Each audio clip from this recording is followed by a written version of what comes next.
Alright, so here's the end result here of welding these fork adapter plates onto these low budget suspension forks. So we got that done. And the next thing I gotta do is hack up a perfectly good mountain bike. So here we've got a circa 1990s Specialized Hard Rock is going to be our donor bike. So at least it's not that super new and high-tech of a machine that we're going to have to hack up. And ultimately what we want is to get basically this part of the frame here. So we're going to have this back chain stay here, and this part of the seat tube here. We're going to cut off this part. And what's going to happen is this is going to be mounted about like this. So eventually this left side chainstay here is going to be welded right onto this fork adapter right about here. It's going to come back. This will all make much more sense once you see it done, but I just thought I'd explain the next step before I actually do it. So we're going to get the hacksaw out, cut this guy up, and start doing a little more welding. So I got it kind of mocked up here. Got the seat, the front wheel with the suspension forks, and then the cannibalized mountain bike there with the cranks in the front. So this is kind of the setup, how it's going to be. You sit there, your legs come all the way out front here to do the pedaling, and then of course we got the 7 speeds to give ourselves some gear ratio in that front wheel there. So this is kind of like the front end of this recumbent bike.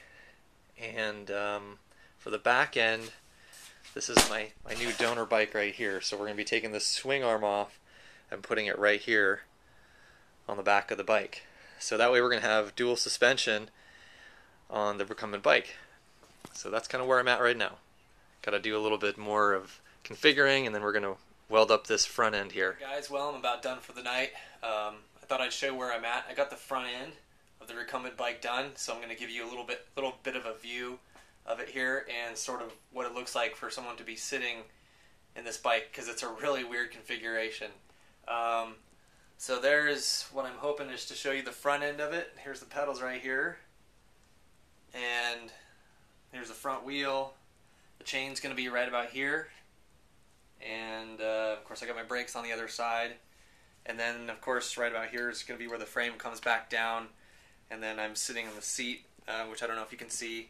This should be about the height that it's going to be at. So this is kind of like a mock-up of how the front and the middle of the bike is going to be. I got the swing arm back there. I'll show you that later. Yeah, so this is kind of how it works. Here I am doing a little bit of pedaling. It's a nice relaxed position, this recumbent style. So hopefully I can do some nice long cruising on this kind of bike. So I thought I'd get off the bike and show you what it looks like without somebody sitting in it. So again, this is kind of like a mock-up. Everything's just on blocks right now, but we got the front end that's done, and there's where the seat's going to be. It's pretty close to that front wheel because it's pretty far reach to the pedals. Got the handlebars on there, and then that's where the swing arm's going to be, right about there. It's going to have a 16-inch wheel on the back. So that's the basic setup of this bike right here. So what I got to do next now, I'm going to have to weld on a pipe. It's going to be square tubing. It's going to go from here right down to about there. Then it's going to go back underneath the seat back to about here. And then I'm going to weld on the pivots for the swing arm and the shock. And then right about here I'm going to extend up eventually a backrest for the seat. So that's what I got to do next. It was really nice getting this front end done. It took a bit of work. Boy, oh boy, is it a pain in the butt trying to weld bicycle chromoly tubing with my MIG welder here. It's just a little bit too powerful, so I kept getting blow through when I was welding whole wood form, and I just had to keep going back over, kind of zigzagging back and forth really quick with the MIG wire, and eventually it would just build up like a tall enough area so that the weld wouldn't burn through, and it would sort of like have this molten pool that would then just barely touch the other side of the hole that I had burned through. Then I'd have this big mound that I have to grind off, so it took me a couple hours of just kind of building up and grinding down, building up and grinding down. The welds aren't pretty, but they're going to hold. So that'll be something on the list for Santa Claus maybe this year, is getting a a lighter duty MIG welder. Otherwise, I'm really happy with this machine. So that's it for now. That's a little update. I'll show you what I build tomorrow. So here's today's progress. I welded on this down tube here, and then this bottom, I don't know, you might call it the bottom part of the frame today. So I just had this part of the steer tube right here, and then I got some square tubing and cut it at an angle, welded it on. And then I put some nice gussets on here on either side. There's one just like this on the other side. So here, and then down here too. This is a pretty steep angle, so there's a lot of stress when you start pedaling it and the front wheel is pulling and it's trying to pull the whole bike forward and all the weight of everything in the rider. All that stress is concentrated right there and right here. So because those are steep angles, I wanted to reinforce those. So we're looking pretty good. Basically, this is the frame right here. And tomorrow I'll be attaching on the swing arm here. Gonna weld on a pivot point and then a shock mount. Shock goes on here, so there'll be like a little shock tower somewhere on this frame. And of course I gotta weld on the seat, little pieces to hold on the seat here. So the seat's gonna go right up against this down tube like that. So coming along, that's where we're at right now.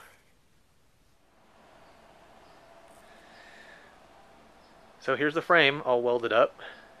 You can see the steer tube, down tube, bottom part of the frame. That's kind of like the shock tower there. Swing arm mounts back there. And of course, and then the shock is going to bolt up there. It's a little heavier than I wanted it to be. What you see there is about 9 or 10 pounds. But I just wanted to make sure it was going to be strong.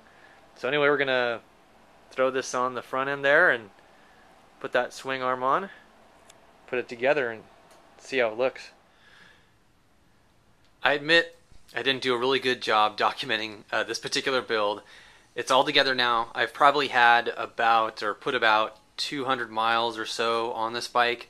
I've done everything from street to single track mountain bike rides, trail rides, and blazing along fire roads and stuff, and just really enjoying it.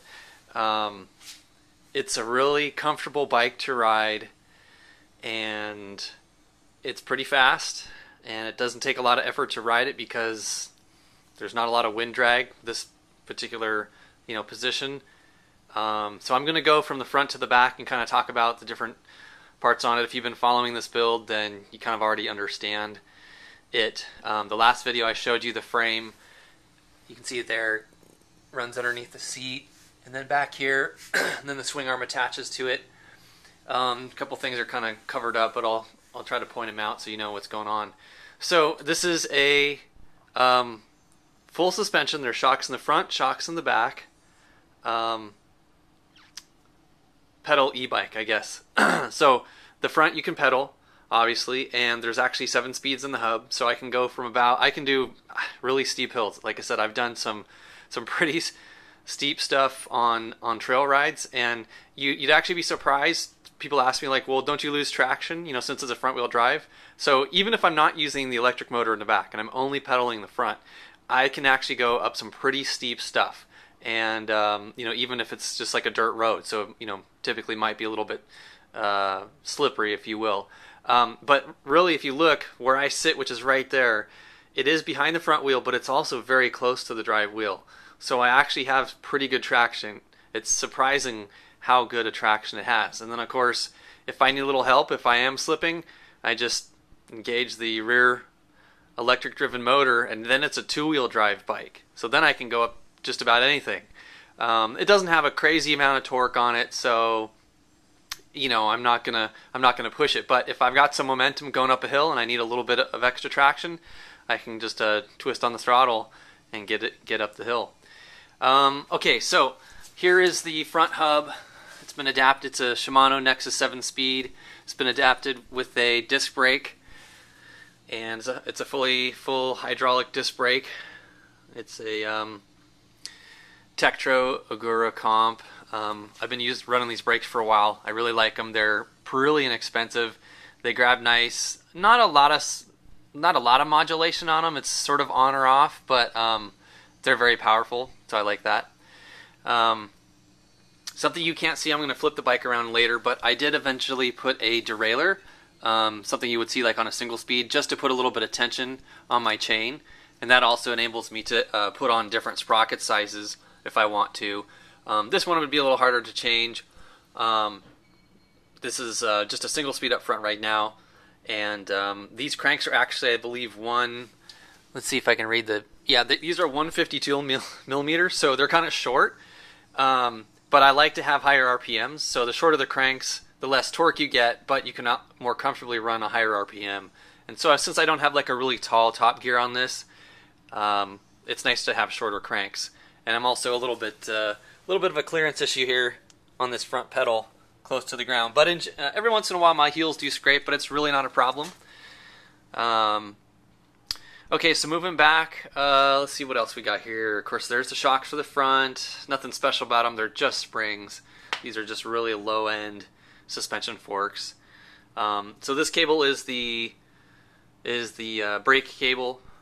So the hydraulic fluid goes in there. This is my shifter right here. This runs my 7 speeds in the front. It's got this groovy-looking dial on it for the different speeds. It's upside down because I have my throttle on this side, so that I can be working the throttle and also be doing shifting at the same time. That's why I put this one over here. So moving on back, this neck is a little bit too far up for I'd like, but I put 2 different necks together. So this one's just pinched onto this other part of the neck here. So these are from 2 different necks or stems, and I really need to figure out something. This is adjustable right here, so this thing can actually pivot down. This is a little bit too steep of an angle, but I couldn't get enough bolt pressure on to keep it from rotating back. So I don't know, I might weld it at some point. It's okay, it's good enough for now. Let's see, so there's the seat. This is actually a seat from a drift trike. Trying to think of, I think bikeracing.com is where I got it from. That's a US based drift trike company. But I think the seat is actually from Australia. I think it's like Mad Catz trikes or something like that. Anyway, that's really comfortable. There's no pad on here, and it doesn't really flex. It's moderately stiff plastic, but just the shape of it, it just fits my butt really good. So it's pretty comfortable to ride in. Again, I've done rides, I don't know, like 20 miles or so, and it's really the only thing that gets sore is just my legs from working out. Then we have the controller back here. I'm running 50 volts to this controller. It's a Lin controller. So you can actually tune these things up if you hook it up to your computer. I haven't. I'm just kind of running the stock configuration right now. The backrest that I made, I haven't finished this. It's just something I threw together. The only padding on it is right here, and that's just right where most of the pressure is when I'm leaning against the back and I'm pushing real hard on the pedals to get a lot of power. So I just put this a little bit of spray glue on there, and it stays on just fine. This aluminum sheet here is actually the deck to a Chinese scooter, but it just happened to be about the right size. And the support that's actually going inside or holding the backrest up is aluminum, so shoot, I'm saving, who knows, a little bit of weight there because I've got this aluminum bar that goes up in here. And I can pull this out, so I can pull the backrest out if I want to modify it or change it. It's not welded in there. Eventually it'll have a bolt to hold it in. So you can see I've got a little bag right here to hold some stuff in. I've got my pump down here. You can see some wires. Right here is the shock. Let's see if I can move this out of the way. So there's the shock. And again, it's just a spring. This is just like really low-tech stuff. But with the full suspension, again, I've done mountain biking with this, single track, pretty rough stuff. My biggest complaint, my biggest problem is that my feet sometimes fall off the pedals. But other than that, unless I'm going off a jump or something, which I'm not really trying to do, but like a big bump, it's really comfortable. Again, there's no padding on the chair, no padding on the seat, but it's a comfortable ride. I've got plenty of swing, plenty of up and down on the back wheel there. I've never bottomed out. This is, I don't know, this is like when I'm sitting in it, of course, it gets a little bit closer to the ground. But I mean, we're talking like 8 or so inches, 7 or 8 inches when I'm sitting in it. So here's the rear swing arm that you saw from that other bike that I cannibalized. And sitting on top of the swing arm here, I have 4 5,000 milliamp hour 6-cell batteries. The way I've got them wired up is totals to about 48 volts and fully charged. It's a decent sized battery pack. If I go on, depending on the ride, if I go on a 20-mile ride, I could use, this thing really helps me cruise at a really good speed. And, I come home and I really only use like half the pack. So, it really depends on how much pedaling you want to do. The cool thing is that I primarily use it to just maintain my speed. So I'll pedal to accelerate, and then once I get up to speed, then I'll just use the motor if I want. But the cool thing about this bike is that there's so little drag from the wind that, just to maintain speed really doesn't take that much effort when you're pedaling. That's one thing I really love about this, and I'm happy that it's turned out this way. And that's why I wanted to make this bike, just something to go out and cruise and not have to deal with as much wind. It does get windy a bit where I live. So yeah, here's a geared hub motor. This is originally rated at 36 volts, and I don't know, like maybe 350 watts or something like that. So yeah, with the 50 volts, I'm pushing more through it, but I know how to ride. I know how to not damage the motor. I'm not using the motor just to go up steep hills and not pedal. And you can kind of hear it too. You can hear when you're really loading that motor up too much. But other than that, I've been really happy with this motor. It came like that. It's a 16-inch wheel. It came all laced up, ready to go like that. And then here's the back disc brake. Right now I've got a cable actuated disc brake. It works fine. It easily locks up the rear, but eventually, just to get some nice smooth lever action, I'll get a hydraulic back there. So that's pretty much it. That's the bike. Like I said, I've put over 200 miles on it. There really hasn't been anything that I've had to do to maintain it. I did probably put the first like 50 or so miles on with just the chain that did not have a derailleur, and so now I've got a spring, like a chain tensioner, if you will. It's more of a chain tensioner than a derailleur, and now it has not fallen off at all. It only fell off like once or twice, going over a couple big bumps. So I'm really happy with it. If you guys are interested in this bike, if you want to get more information like measurements or anything like that, please post comments in the video. If I get enough requests, then I'll go ahead and post some more information. Maybe do a video where I talk about the dimensions of everything. But here's an example of something that you could build if you're looking for a nice, comfortable bike that's quite capable too. Street rides, mountain biking, single track. This thing will do it all. I haven't run into anything. I have run into some things that I haven't been able to go up yet, but again, you would probably be walking a regular mountain bike at that point too. So I'm just gonna show you real quick here. Here's my latest down. So here's the single speed spring tensioner that I put on here. So if you hear about the people that run the fixie bikes, this is just one of those. It's like 20 bucks on Amazon.